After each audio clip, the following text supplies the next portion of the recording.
Ration দুর্নীতি তদন্তে শেখ শাহজাহানের বাড়িতে গিয়ে আক্রান্ত ইডি। সেই ঘটনায় রাজ্য সরকারকে তীব্র আক্রমণ শানিয়েছেন অনুরাগ ঠাকুর।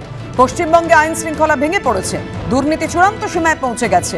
দুর্নীতির বিরুদ্ধে পদক্ষেপ করলে ইডির ওপরও আক্রমণ হচ্ছে।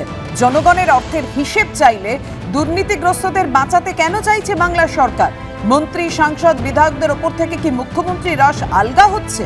মুখ্যমন্ত্রীকে নিজেই লুঠের অনুমোদন দিয়ে রেখেছেন, নাকি তার কথা কেউ শুনছেন না?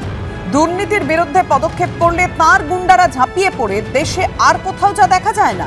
কলকাতায় এসে রাজ্য সরকারকে তীব্র আক্রমণ শানিয়েছেন কেন্দ্রীয় তথ্য সম্প্রচার মন্ত্রী। पश्चिम बंगाल में कानून व्यवस्था चरमरा गई है। जो जनता की भलाई के लिए पैसा आता है उसकी पाई पाई को खाने का पक्का इंतजाम किया जाता है।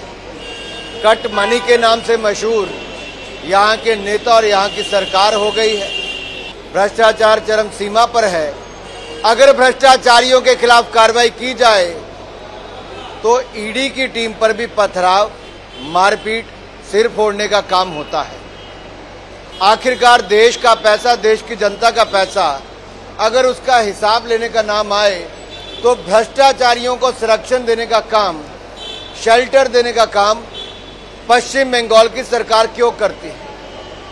अब सवाल ये खड़ा होता है कि क्या यहाँ की माननीय मुख्यमंत्री ममता बनर्जी जी, क्या उनकी पकड़ अपने मंत्रियों, अपने सांसदों, अपने विधायकों पर नहीं है?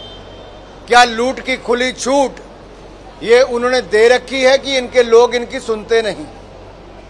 अगर लूटने वालों के खिलाफ कार्रवाई की जाए तो उन्हीं अधिकारियों के खिलाफ इनके गुंडे, इनके अधिकारी, इनके कार्यकर्ता टूट पड़ते हैं, मारते हैं। ये देश में कहीं नहीं होता, पश्चिम बंगाल में होता है। ये कैसी परिस्थिति खड़ी हो गई? लॉ एंड ऑर्डर की एक भयंकर समस्या यहाँ पर है, जिसका बार बार उदाहरण देखने को मिलता है। ইডির ওপর হামলার 8 দিন পার এখনো অধরা শেখ শাহজাহান। আপনারা শুনলেন কলকাতায় এসে তৃণমূলকে আক্রমণ শানিয়েছেন কেন্দ্রীয় মন্ত্রী অনুরাগ ঠাকুর। আর এই প্রসঙ্গে পাল্টা কি বলেছেন তৃণমূলের রাজ্য সহ সভাপতি জয়প্রকাশ মজুমদার, দেখুন।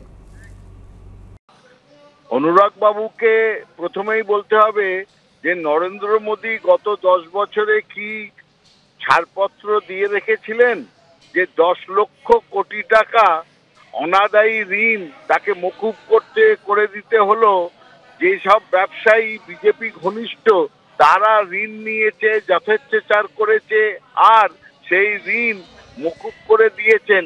এ তো লুটের একটা সীমাহীন এক্সাম্পল দেখা যাচ্ছে। সীমাহীন লুট চলেছে, ব্যাংক লুট চলেছে মোদির আমলে। সেগুলো নিয়ে অনুরাগ বাবু বলুন না কিছু। সবাই পালিয়ে গেল কি করে দেশ ছেড়ে লক্ষ লক্ষ কোটি টাকা নিয়ে? এখানে যেটা হচ্ছে সেটা তো ইডি সিবিআই কে রাজনৈতিক কারণে ব্যবহার করা হচ্ছে, এবং রাজনৈতিক কারণে ব্যবহার করা হচ্ছে বলেই সাধারণ মানুষ অনেক ক্ষেত্রে ক্ষিপ্ত হয়ে উঠছে। সাধারণ মানুষের তো কোনো রকম অন্যভাবে চিন্তা করার জায়গা নেই। তারা দেখছে যে শুধু তদন্তের নামে শুধু তৃণমূল কংগ্রেসকে টার্গেট করা হচ্ছে।